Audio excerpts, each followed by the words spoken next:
नमस्कार. तर कांदा उत्पादक शेतकरी मित्रांसाठी एक चांगली बातमी आहे. सध्या जर बघितलं तर आजची ताजी कांद्याची मार्केटचे बाजारभाव आपण या ठिकाणी बघणार आहोत. सर्वांना विनंती करतो, व्हिडिओला लाईक करून घ्या, चॅनलवर नवीन असाल तर सबस्क्राईब करा. राज्यामध्ये जर बघितलं तर आज दिनांक 29 मे रोजी जर बघितलं तर जे पुण्यामध्ये मार्केट कशी गेली, पुणे गोलटेकडीमध्ये मार्केट कशी गेली ते डिटेलमध्ये बघूयात. आज जर बघितलं तर जे जवळपास जे या ठिकाणी जो गोल्टा माल आहे तर याला जवळपास 700 ते 900 रुपयापर्यंत मार्केट मिळालेलं आहे. यानंतर ॲव्हरेज क्वालिटीचा जो माल आहे तो 12 रुपयापासून 14 रुपयापर्यंत आपल्याला ॲव्हरेज क्वालिटीचा माल पाहायला मिळत आहे, म्हणजे 1200 ते 1400च्या दरम्यान मार्केट पाहायला मिळत आहे.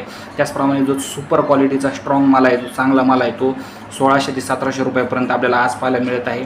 एकंदर स्थिती जर बघितली तर कांद्याच्या बाजारभावात नक्कीच सुधारणा झालेली आहे. मात्र तुम्ही तुमचा माल मार्केट समितीमध्ये बाजारात नेण्यापूर्वी बाजार समितीत जाऊन चौकशी करा, बघा त्या ठिकाणी मार्केट किती आहे. कारण बऱ्याच ठिकाणी चुकीच्या बातम्या दाखवल्या जात आहे की उसळी मोठ्या प्रमाणात तेजी आली, भयंकर भाव वाढले. तर अशा बातम्यांपासून सावध राहा. कारण सध्या जर मार्केट बघितलं तर जे आहे बऱ्याच ठिकाणी मार्केट जे आहे 12 रुपयापासून 14 रुपयापर्यंतच आहे, काही ठिकाणी 10 रुपयापर्यंत सुद्धा मार्केट आहे.